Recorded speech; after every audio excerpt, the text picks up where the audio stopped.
The Odyssey, a glimpse at antiquity. Sing in me muse, and through me tell the story of that man skilled in all ways of contending, the wanderer, harried for years on end.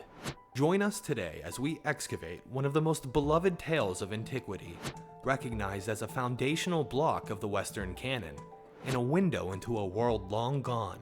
I'm your host, Zack. Now please, sit back and enjoy today's edition of Lit Tips. The Odyssey is one of the most recognized titles in the world, believed to have been composed somewhere around the 8th or 7th century BCE. It's the tale of Odysseus, the king of Ithaca, and a Greek hero of the infamous Trojan War that chronicles his plight as he bitterly struggles to reach his homeland, where his son Telemachus and wife Penelope contend with 108 suitors. Believing Odysseus dead, each one of the suitors vie for Penelope's hand in marriage in the hope of ascending the throne of Ithaca.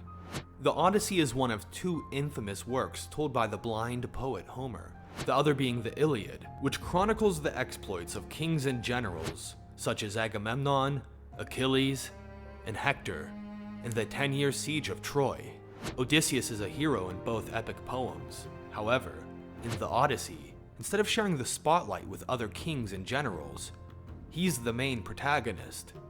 And just as the war itself stripped Odysseus of 10 years of his life, his perilous journey back home would snatch away yet another decade. Structurally, the Odyssey is composed of 12,109 lines in dactylic hexameter, also known as Homeric hexameter. In the time that the Odyssey was first shared throughout the lands of old, it was sung by poets like Homer who memorized the tale. This is similar to the more modern corrido, a Mexican musical genre that was used during the times of the Revolution to share news and the exploits of heroes to a mostly illiterate peasantry. The epic opens in medias res in Ithaca with Telemachus, who is 20 years old, sharing his father's house with Penelope in the enclave of suitors. Events that precede this moment are told as flashbacks by Odysseus. The Odyssey was split into multiple books, which were grouped together by perspective. For example, books 1 through 4 were known as Telemachi, books 9 through 21 were Apologoi, and the final 22nd book was called Nesteraphonia, which means slaughter of the suitors. The first of the books, told from the perspective of Telemachus, serves as exposition, setting up the narrative. The Trojan War has ended, but Odysseus has not yet returned home, as he had provoked the wrath of Poseidon. As mentioned, Odysseus' house is overrun with suitors, depleting his wealth like a small army of freeloaders. Penelope, Odysseus' wife, has staved off choosing a husband, still believing that he will return. In order to resist the marriage proposals from the suitors, Penelope insists that they wait until she has woven a shroud for Laertes, father of Odysseus. She does this every night for 3 years, until one of her maids reveals the secret. Her secret is that she unravels the piece that she has woven by day, so that she will not have to give up hope for the return of her beloved husband. But her time seems to be running out, as Telemachus journeys to find assistance on the Greek mainland. There he finds that his father has been held captive by the nymph Calypso. Meanwhile, the suitors discover that Telemachus is gone. They plan to ambush and murder him upon his return. The true hero and savior of the Odyssey is the goddess Athena, who over the course of the epic pleads with Zeus for Odysseus' safe return, while also taking on the form of countless people and using godly powers to assist Odysseus and Telemachus. Odysseus is held for 7 years by Calypso, who has fallen deeply in love with him. Odysseus rejects her love and the chance of immortality as her husband. Thanks to Athena's plea to Zeus, Hermes is sent to order that Calypso release Odysseus. Poseidon quickly discovers Odysseus' escape on a raft and once again shipwrecks him, where he lands this time on the island of the Phaeacians. The Phaeacians are the first to treat Odysseus as honorable hosts.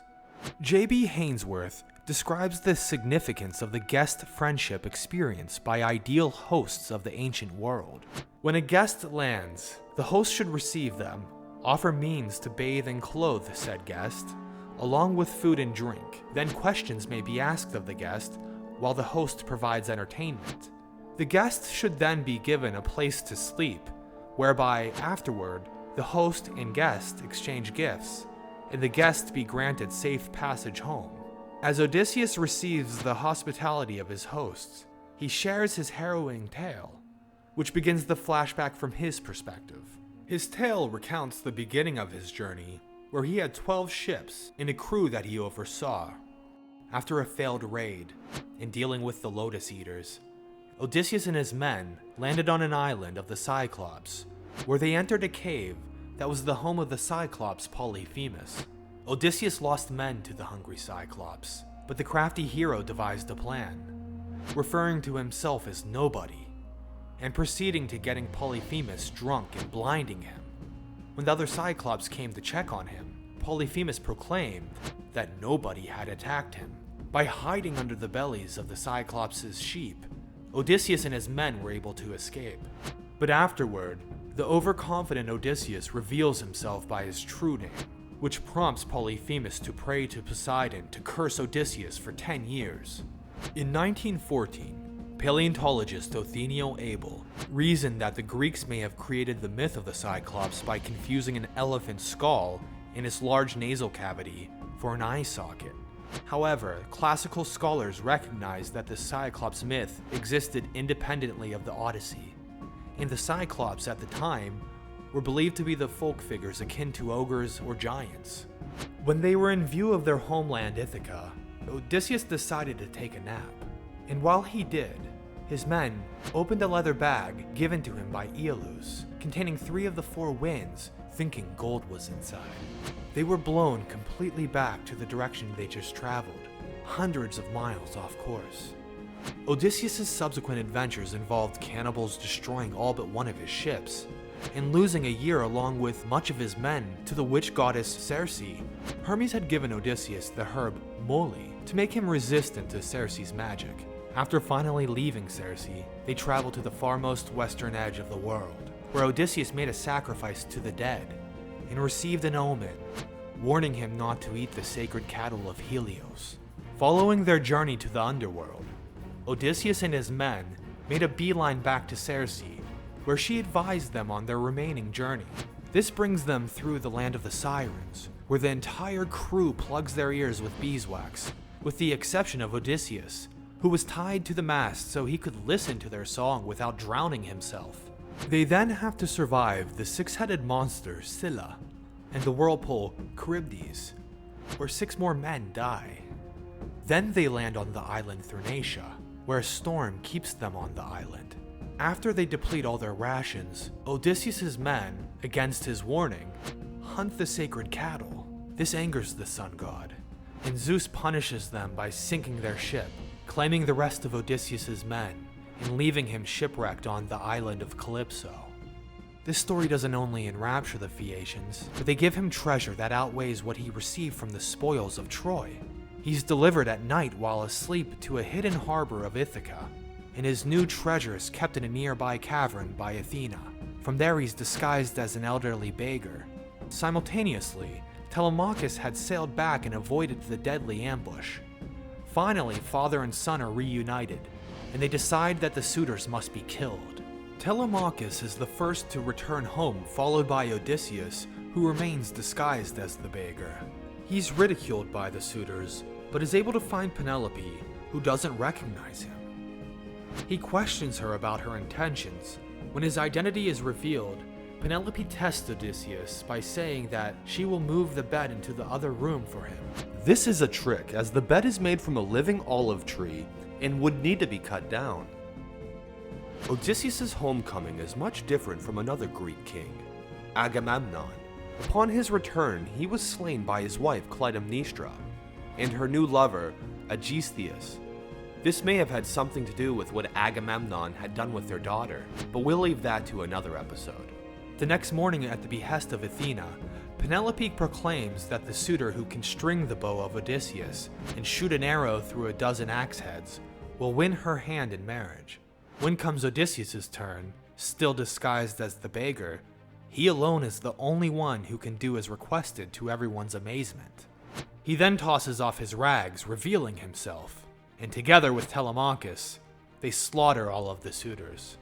Though the Odyssey is one of the oldest tales to survive the ages, it's not the first or only of its kind. In fact, according to Martin West, the Epic of Gilgamesh, which predates the Odyssey, seems to have influenced the Greek work.